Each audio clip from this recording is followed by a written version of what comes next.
Hello and welcome to HistoryPod.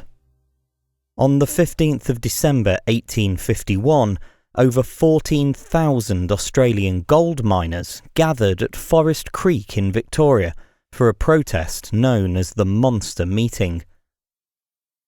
Gold had been discovered by shepherds near the modern town of Castlemaine in July 1851.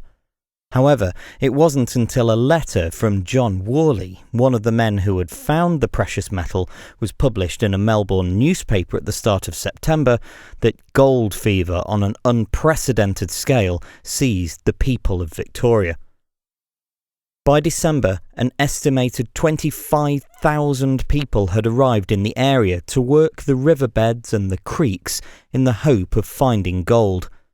The scale of this gold rush had a dramatic effect on society as people left their homes and jobs and headed to Forest Creek in the hope of making their fortune.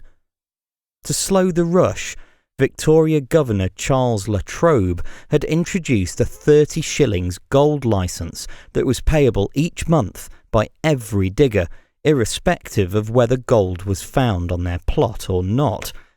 However, with the area's infrastructure at breaking point due to the continued influx of gold seekers and their tents, in December the governor announced his intention to double the fee to 60 shillings from the start of the following month. Angered by this tax rise, more than 14,000 gold diggers came together at a rally to oppose what they perceived as an unjust financial burden. Gathering under a new flag, the diggers heard speeches from the demonstration's organisers, who addressed the crowd from an improvised stage on the back of a wagon.